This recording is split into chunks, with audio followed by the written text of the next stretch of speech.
Absolutely unnecessary, but so cool. If you're new here, onto the video, and I hope you enjoy. Today we're taking a look at this 2022 Hyundai Tucson Hybrid Limited all-wheel drive. This is the top of the line Hyundai Hybrid. Compact SUV competing with the Rav4. Do a walk around, might be able to get a night drive in. Family member's car, looks absolutely gorgeous. Such a cool looking interior. So let's start off with the exterior. Got these awesome geometric lines all around the car. Starting off with the front, got these like kind of half triangles forming up the hood of the grille, but you got the silver trim with this like half black that looks good, kind of contrasting. You see the geometric lines on the door. Pretty sweet. These nice 19-inch wheels, part of the limited trim, that kind of like look like a Beyblade. I think it's pretty cool. And then some of those more geometric shapes continuing on the back in the lower bumper. I think Hyundai does an excellent job of this. New futuristic styling compared to that Kia Sportage. I think this is much easier, much better looking on the road. Easier on the eye. Alright, let's take a look at the hatch. Also got this cool light bar with these kind of fangs on the tailgate. Power tailgate.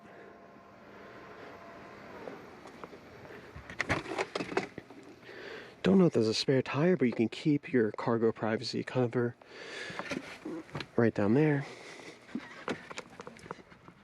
Yeah, tire mobility kit. No spare tire, but you do get that mobility kit from the factory. Power ports in the rear, and you can release the seats with this mechanical release right there.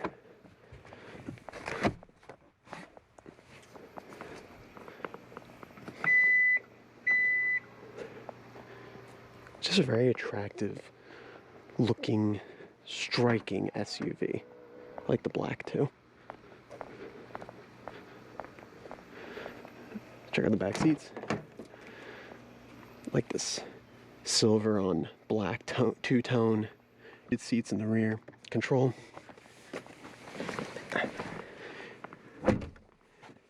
You can recline these seats for a more comfortable seat.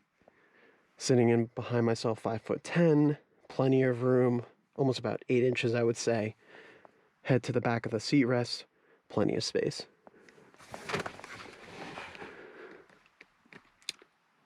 These interiors look so good for the value. Starting at $32,000 for the hybrid, going up to 40-ish thousand for the limited hybrid. I think it's an excellent deal for the looks you're getting. Seats, leather, very nice. Cup holders in the rear.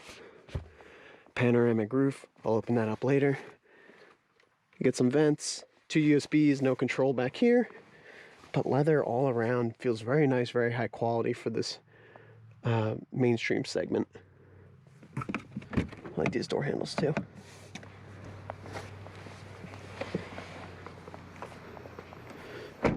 I know Hyundai styling is pretty controversial, but I've always liked it. Look at this interior. You got some ambient lighting under there, 2 screens, slimmer trim on the side. I like how they integrate some of the controls in this trim up here, like the memory seats.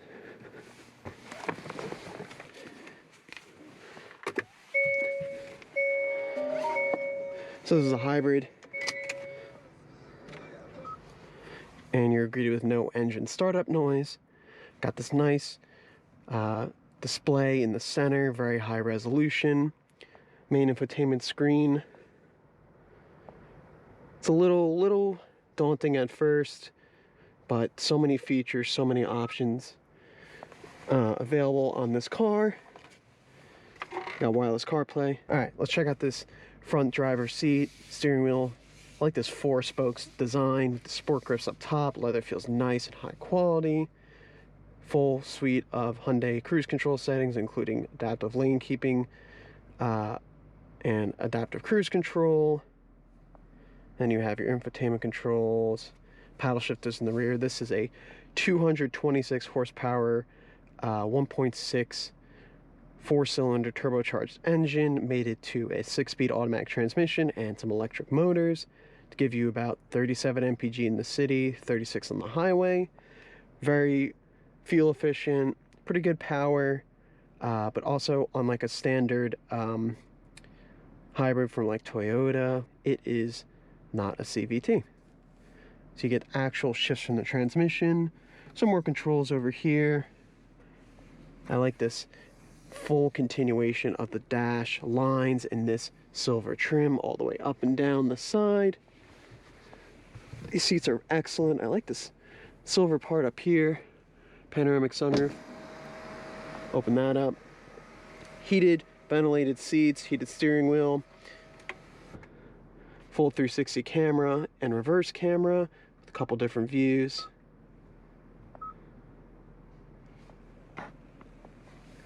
And then some different views in the center for engine information, tire pressures,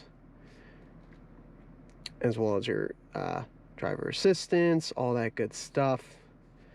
Leave it over there. I like how simple it is, but there's plenty of information. Very snappy, responsive center screen. No physical buttons, but everything has a place on the screen, and it is constant because it's not like a climate screen within the screen. It's its own portion, so very intuitive there. Deep storage in the center, 2 cup holders. I like the cup holders over here and not closer to the center screen. Good amount of storage up there. Yeah, just a very nice redesign, very competitive in the class. Let's set off. We have drive modes. We'll start out in Eco. You got your parking, neutral, reverse drive buttons. Not the biggest fan. Auto brake hold though. You can lock the differential, and you can turn on and off your parking sensors. All right, let's set off.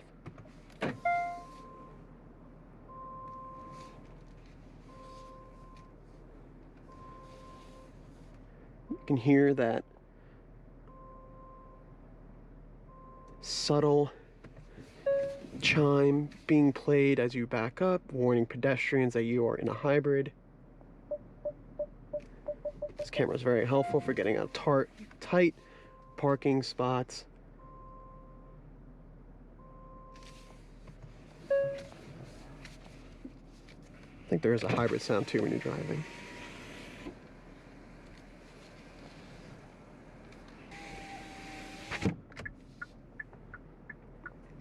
Hyundai does a cool thing where you displays your blind spot depending on which direction you're turning when the turn signal is activated.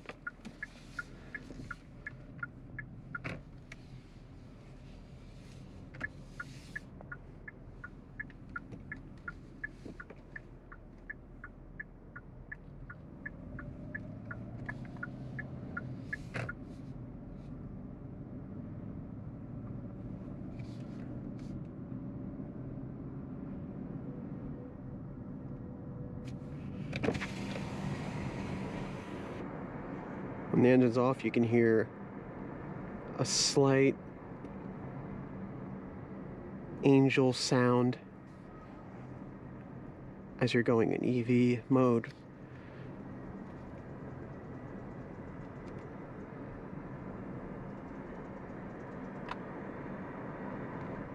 Pretty sweet. This car's been averaging 38 MPG, beating those EPA estimates.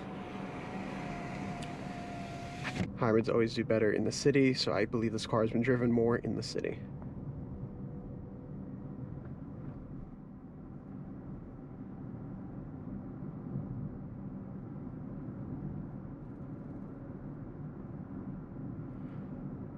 Ride is compliant, very smooth over the road. Pretty well buttoned up in here too. I don't hear a lot of intrusion from the road, not much tire noise.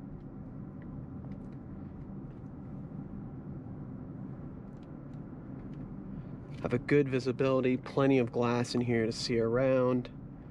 I like my seating position. I can feel taller, but not necessarily feel like I'm sitting on top of the car.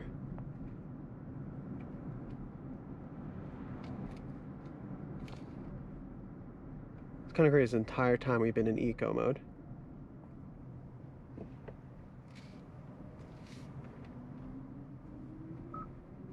There goes the engine. You can watch this energy flow.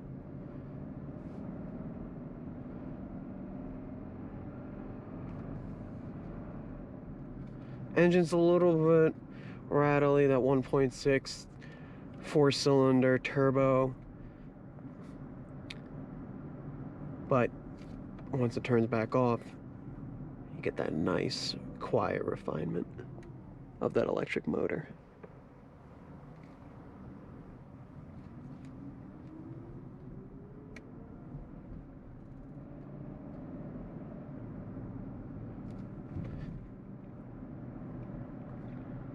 Once you warm up the engine, the shifts from that 6-speed automatic are smooth and decisive.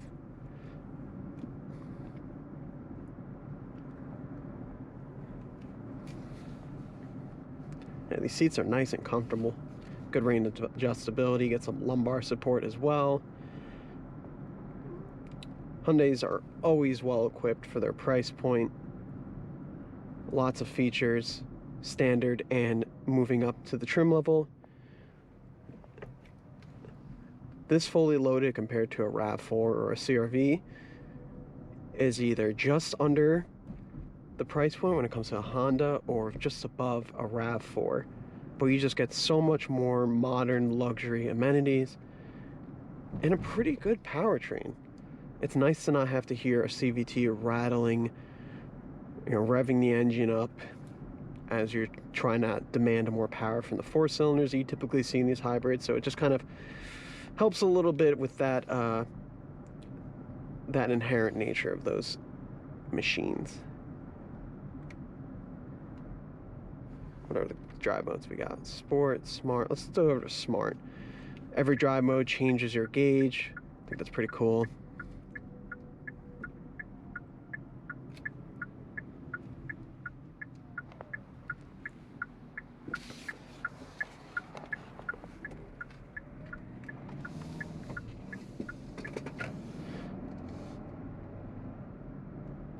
A little bit of body roll coming out of a corner, applying some power. Yeah, good torque, smooth torque off the line from the combination of those hybrid drivetrains. Up to speed, a little bit of wind noise whistling through some of the panels on the car, but overall not too shabby, very quiet in here. We're just in a Lincoln Nautilus, and aside from that wind noise, I think this is a pretty well bolted together car. The Koreans, man, they know how to put a car together well when they do.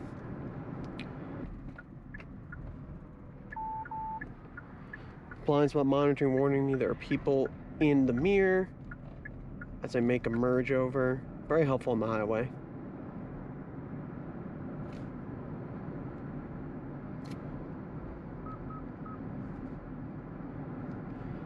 The integration of these climate control buttons is okay. I don't feel like I know exactly where the buttons are.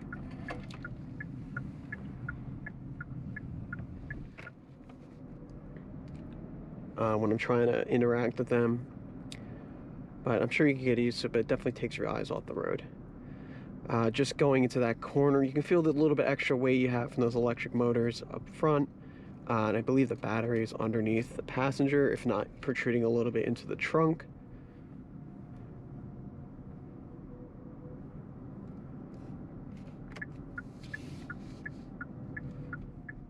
Actually, we'll go over this.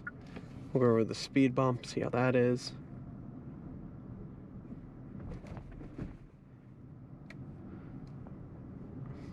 Not too bad. So let's kind of look at the options. Toyota Rav4 hybrid, Honda CR-V hybrid. I haven't driven a Rav4 hybrid, and I haven't driven a CR-V extensively, but just from what I know and what other reviewers say, you know what you're getting with Toyota. Extremely reliable, refined. It's going to be a little bit bigger, and especially in the cargo space.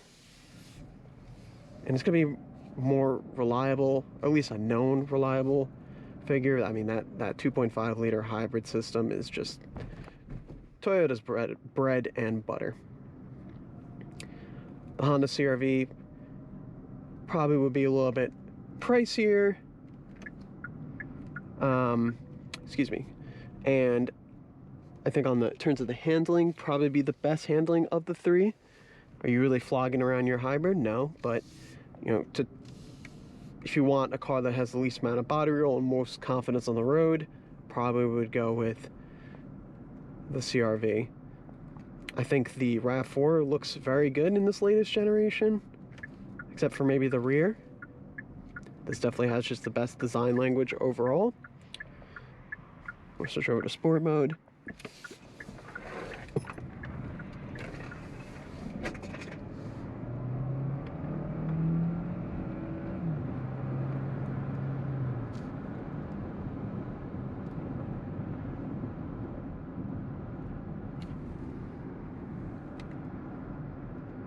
Shift the paddles with an actual transmission.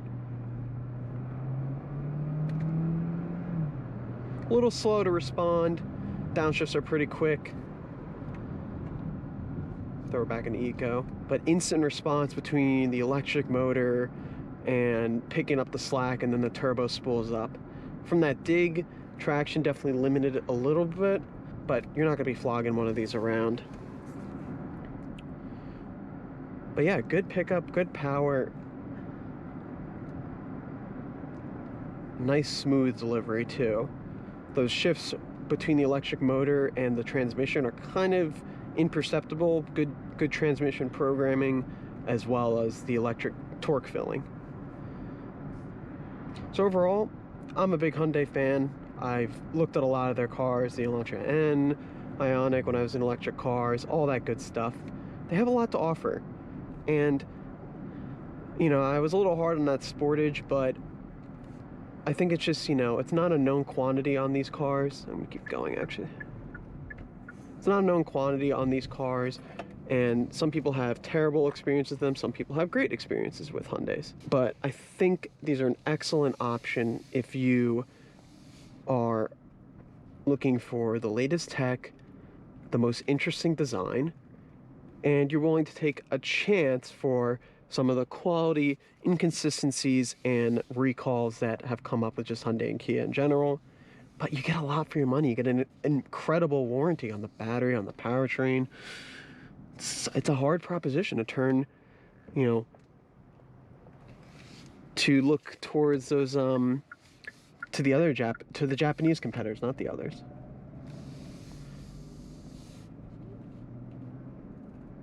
I would personally take one of these over the Rav4 or the CR-V just to not have a CVT. It's just nice hearing the car not rev out and just sit at a high RPM. So let me know your thoughts. CR-V, Tucson, or Rav4. Let me know if you drive any of these and what your thoughts are and how your ownership experience has been. And I'll see you on the next one.